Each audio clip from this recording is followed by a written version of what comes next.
안녕하세요. 성상경의 경제교실입니다. 상식과 맞지 않는 경제 현실.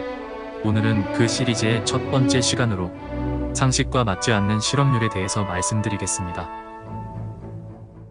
실업률은 매우 중요한 경제 변수이지만 우리나라에서는 너무 현실과 동떨어진 모습을 보이고 있고 그 움직임도 이상합니다. 오늘은 실업률의 이상한 모습과 그 원인에 대해서 알아보고자 합니다. 먼저 실업률의 중요성을 한번 생각해 보도록 하겠습니다. 경제의 가장 중요한 생산 요소는 노동 자본 기술이라고 할 수 있습니다. 실업률은 이 중에서 노동의 상태를 나타냅니다. 실업률이 낮으면 일하는 사람이 많아서 생산활동이 원활하고, 반대로 실업률이 높으면 일하지 않는 사람이 많아 생산활동이 저조함을 나타낸다고 볼 수 있습니다. 따라서 실업률은 생산활동, 즉 경기 상황을 나타내어주는 중요 지표라고 볼 수 있습니다. 또 실업률은 임금을 받는 사람의 수를 보여주므로 소득과도 밀접한 관련이 있습니다.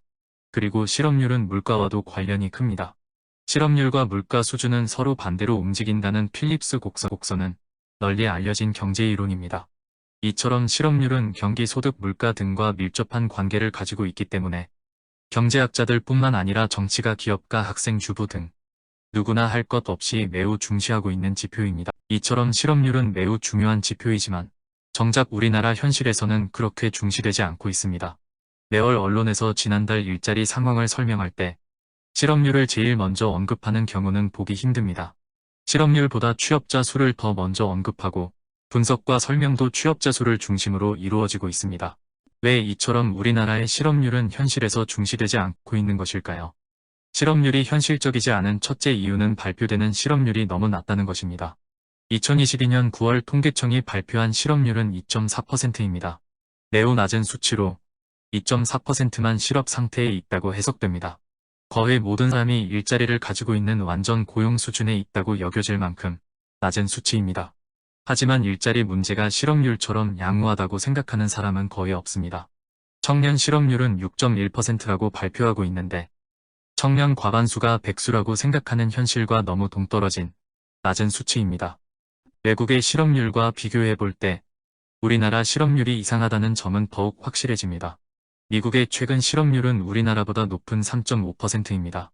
그런데도 최근 수십 년간 가장 낮은 수준으로 일자리 상황이 매우 양호하다는 것을 보여준다고 인정받고 있습니다. 일본의 실업률은 2.5%로 우리나라와 비슷한 수준이지만 고용 상황은 그 수치가 나타내는 것처럼 양호하다고 평가받고 있습니다. 우리나라 실업률은 미국, 일본보다도 낮은 2.1%에 불과하지만 고용 상황이 양호하다고 하는 사람은 없습니다. 실업률 수치와 관련하여 두 번째로 이상한 점은 실업률과 고용률 간 차이가 너무 크다는 것입니다. 실업의 반대말은 고용입니다. 따라서 실업률과 고용률을 합하면 100%가 될 것으로 얼핏 추측됩니다. 그런데 통계를 보면 실업률이 2.4%일 때 고용률은 62.7%입니다. 고용률이 97.6%가 되어야 할 것 같은데 이상하지 않은가요? 둘 중 하나가 틀린 것일까요? 세 번째로 이상한 점은 실업률과 고용률이 같은 방향으로 움직이는 경우가 자주 있다는 것입니다. 실업률과 고용률은 서로 반대 개념이므로 반대 방향으로 움직여야 한다는 것이 상식일 겁니다. 한쪽이 올라가면 한쪽은 내려가는 식으로 말이죠. 하지만 우리나라의 경우 그런 때도 있지만 그렇지 않은 때도 많이 보입니다. 상식적으로 생각하기 어려운 현상이 현실에서 일어나고 있는 것입니다. 미국의 경우에는 이러한 현상이 나타나지 않고 있는 것이 더욱 우리나라 실업률을 이상하게 만들고 있습니다. 미국의 경우는 우리나라와는 달리 실업률과 고용률이 거의 정확히 반대 방향으로 움직이는 모습을 보이고 있습니다. 이처럼 우리나라의 실업률이 상식과 맞지 않는 이유는 무엇일까요?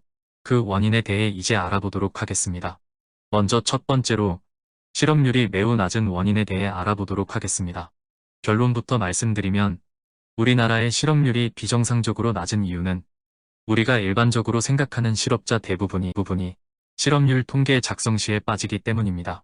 통계청은 실업률을 실업자 수 나누기 경제활동인구로 구하고 있습니다. 경제활동인구는 실업자와 취업자를 합한 수치이고요. 그런데 실업자 정의를 보면 사주간 구직 활동을 적극적으로 한 사람으로 되어 있습니다. 문제는 여기에 있습니다. 즉, 취업 준비를 4주간 적극적으로 하면 실업자이지만 4주 동안 하지 않으면 실업자가 아닌 사람으로 분류되는 것입니다. 예를 들어 실업자가 한 달 정도 취업 활동을 하지 않으면 실업자가 아닌 사람이 되는 것입니다. 우리나라에는 취업 준비를 위해 한 달 이상 준비 활동을 하는 사람이 매우 많습니다. 공무원이나 공공기관 또는 대기업 직원이 되기 위해 학교 졸업 후에도 장기간 공부하는 젊은이들이 있고요. 직장 은퇴 후에도 재취업을 위해 계속 회사를 찾아다니는 중고령층도 많습니다.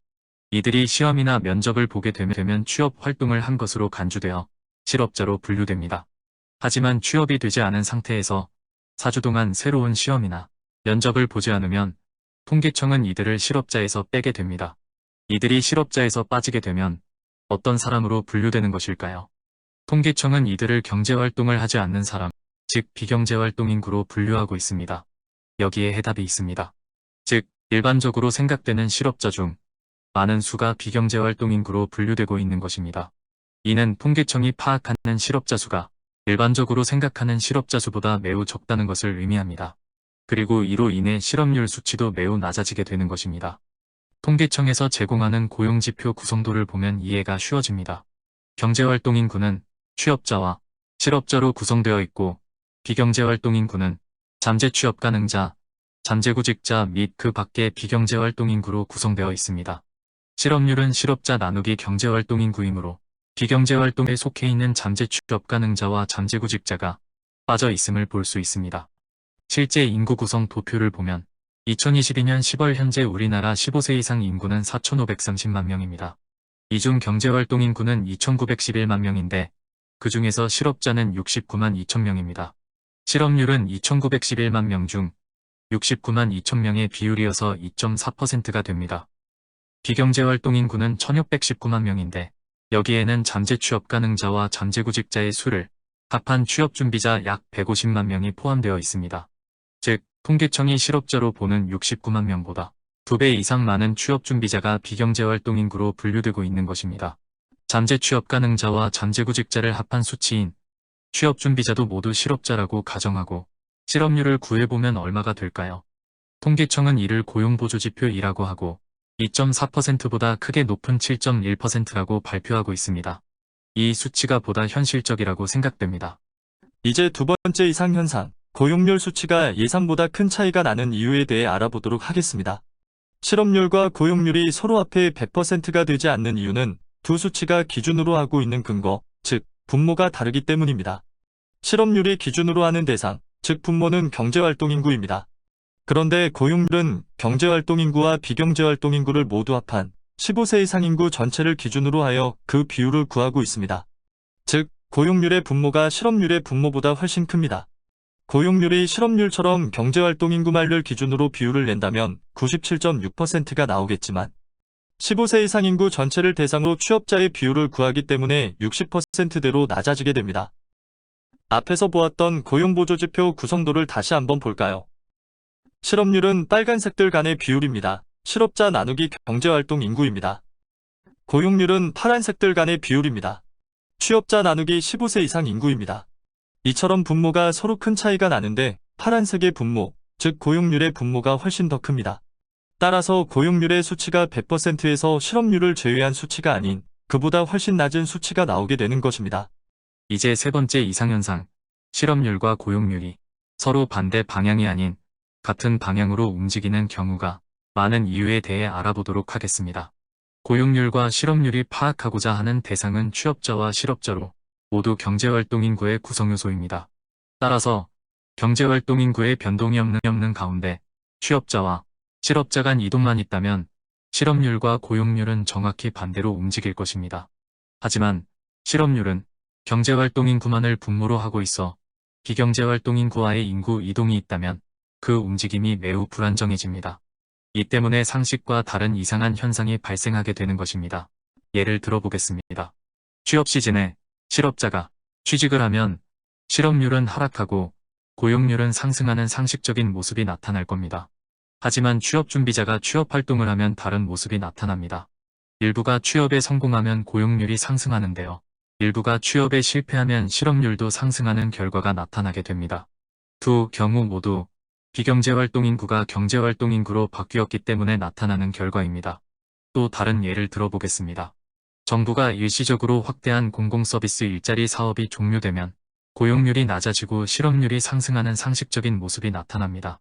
그런데 4주가 지나면 실업자들이 취업준비자로 분류되기 때문에 실업률이 하락하는 현상이 나타나게 됩니다. 단지 시간이 지났을 뿐인데 경제활동 인구가 비경제활동 인구로 이동하고 실업자가 감소하는 것으로 나타나는 겁니다. 비슷한 예로 코로나 사태 초기 고용률이 하락했을 때 실업률도 큰 폭 하락한 것을 들 수 있습니다. 2020년 1월에서 2월 중 고용률이 61.6%에서 61.5%로 하락했을 때 실업률은 3.8%에서 3.3%로 더 낮아지는 이상한 모습을 보였습니다. 하지만 미국의 실업률과 고용률 그래프를 보면 우리나라와 같은 모습을 보이지는 않고 있습니다. 변동성이 심하지 않고 완전 반대 방향으로 움직이는 대칭적인 모습을 보이고 있습니다.